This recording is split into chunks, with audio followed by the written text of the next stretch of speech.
Welcome to Layer the Alchemist, where we discuss all things heavy metal and hard rock. On today's episode, let's discuss Rush's 1985 11th studio album, Power Windows.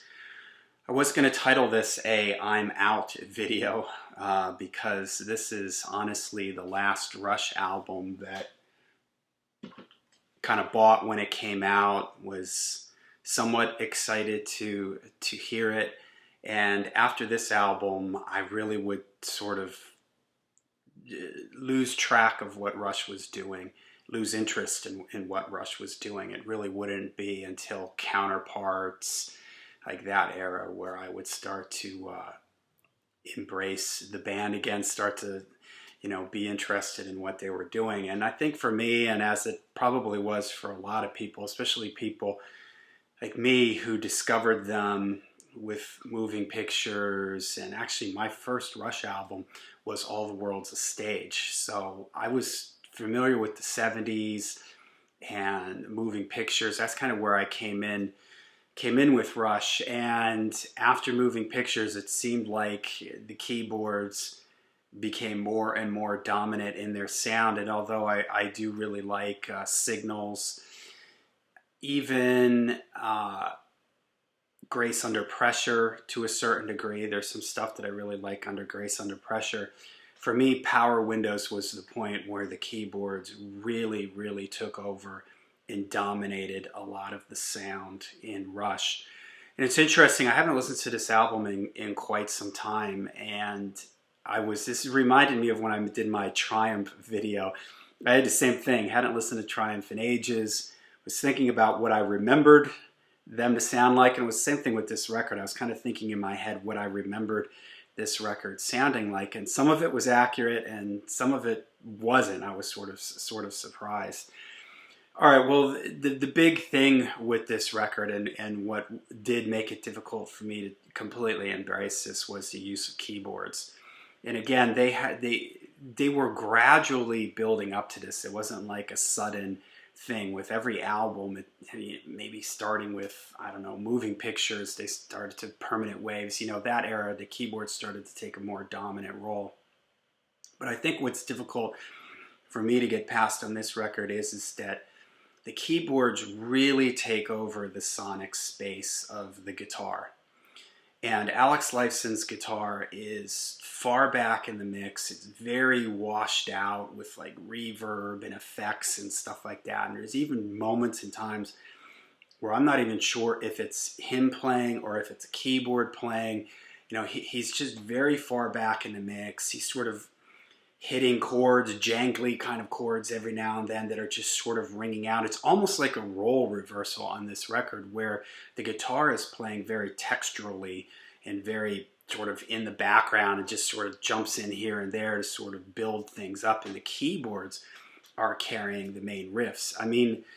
All right, if I mention some earlier Rush songs, and I want you to see if you can think of the guitar riffs in your head. All right, Working Man, Bastille Day, Am I Going Bald, Passage to Bangkok, Limelight, Spirit of Radio, right? When I mention all these songs, you can hear the guitar riff in your head. Now, tell me if you can hear the guitar riff for these songs. Middletown Dreams, Emotion Detector, Manhattan Project. The guitar is not the main instrument anymore, and the riffs are sort of being carried by the keyboards. And it's not that I have anything against keyboards. It's just that here also it seems like the type of keyboards that they were using, I don't really know the technical terms here to describe this. The only thing I can think is that in the 70s and on like Moving Pictures and Signals, they were using more analog synthesizers, and I like those kind of synthesizer sounds. You think about like in Xanadu, like the way the synthesizer are on that, or in Tom Sawyer, the way the sound of the synthesizer there. To me, it sounds really cool. I used to think of groups like Angel, the synthesizer sounds that they used in the 70s. I like that kind of synth sound, but here it crosses over into a very 80s synth thing, and you're getting synths now that to me sound very sort of washed out and very, you know, for lack of a better word, they're just more like they're adding colors to the sound. A lot of times they just don't have that distinctive 70s quality to me. They become very new wave like, you know. It makes me think of the keyboard sounds I hear in here, make me think of 80s new wave bands. It makes me think of the keyboards that I was hearing in A Flock of Seagulls, you know, bands like that. MTV, like those European synth bands that were all over MTV, and that's kind of the synth sound that runs through a lot of this, and unfortunately it really pushes Alex into the background. And one thing that surprised me when I listened back to this was how far back in the mix even Neil is. Like, his drums are very reverbed out, they're very far back. You can hear the snare, the bass drum is sometimes kind of there, but he just sounds really far back, which is also really strange. And at times it almost sounds like a drum machine. And I know that he toys with some electronic drum sounds on here also, and sometimes it works. A lot of times it just kind of sounds dated, where there's these big that sound like hand claps or like, you know, those kind of like sounds. You know, to me they just sound really dated, and it's just a shame that he's so far back in the mix. Now, this was produced by Peter Collins, and you know, again, maybe this at the time in 1985, this was sort of the sound, but for me, it feels a little bit dated. And really, when I listen to the mix, it is all like, the recording is all like keyboards, vocals, and bass. And if someone, I don't know the history really behind this record, the backstory behind it. If someone were to tell me that these were songs that Geddy Lee was working on for a solo record, that then they just brought them and used these songs on a Rush album, I would believe that, because that's kind of what this feels like. It feels like a Geddy Lee solo record. I mean, Neil has his moments here and there, but again, he's so far back in the mix, and he just gets lost in the sound, and Alex is just completely lost. There's times where he does jump out, like, okay, one of the songs I like on here is The Big Money. That's sort of the big single from this, and that's driven by a pretty cool guitar part there, the main riff. If I said, hey, Big Money, you can hear that guitar riff in your head. And this would sort of be a pattern now with Rush after this, where like the lead-off single would always be kind of the heaviest song on the record, and it would make me think like, oh yeah, you know, they're getting back into the more guitar type stuff. And you know, for the next so many records, it would always not be true.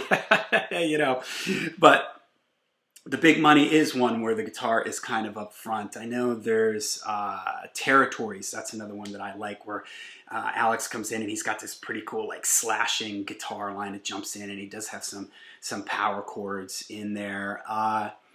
Marathon is kind of fun, but the thing is that the songs are good, pretty good. They're pretty catchy. They're pretty melodic. Like Manhattan Project is really catchy, and sometimes the synths do really add a lot. Like, as I was listening to this with my headphones on, there's times where these synths kick in and there's this really nice big bottom end, and it gets, you know, really big sounding and dramatic, almost cinematic, soundtrack like sounding, the way the synths come in at times. And it's very lush and full from the synthesizers, and so it does work in certain songs. Like, one song that it really does work for me is Mystic Rhythms. That might be my favorite song on this album.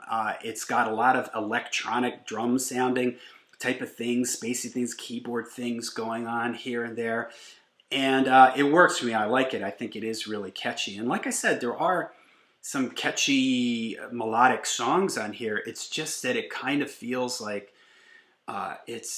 it just doesn't feel, it's moving so far away from the Rush that I knew before this, the All the World's a Stage Rush. This just seems like a million miles away from it. And again, it's not that, you know, I respect Rush for always progressing with their sound, but for me, this whole era of the band, this would kind of be the point where I would step back from them, and Presto and Roll the Bones and Hold Your Fire, I wouldn't even buy those, you know, when they came out. I eventually got around to picking up all those records or borrowing it off of a friend, but I never got into them, and it wasn't until they got back to, like the Counterparts era, that I started. It caught my ear again and made me want to go and check them out again. And then I started sort of following what they were doing again. But this was sort of the end for me. I sort of got off. This was my I'm out moment here at Power Windows. And as I listen back to it, I'm sort of conflicted, because I do think that there's a lot of good songs on here. Songs are pretty catchy and well-written songs. In a sense, are actually pretty interesting. There's a lot of things going on. If you listen to it with headphones on, there's a lot of stuff coming in and out, and it's done in a nice way where the synths do add a lot of dynamics to the songs. But deep in my heart somewhere, I just can't help but feeling bad for Alex Lifeson, and wishing that there was just more guitar, and wishing that there was more drums in it too. Again, the drums feel really far back and almost a drum machine-like at times. One thing that did surprise me is I'm a bass player, and I remember thinking that, the bass on this is really I didn't like the bass sound from Geddy during this era when he was playing a wall bass. I think that's what he plays on this album.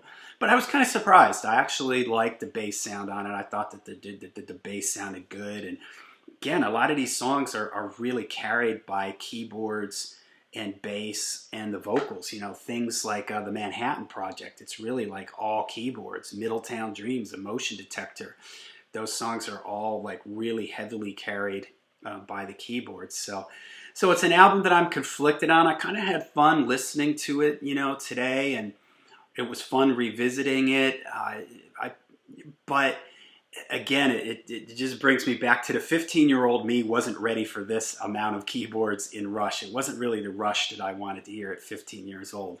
Being a little bit older now, I can kind of appreciate it, and I can appreciate the song craft and what they did do with the keyboards. But in the end, I'm kind of glad that they toned the keyboards down when it got to again, the Counterparts era.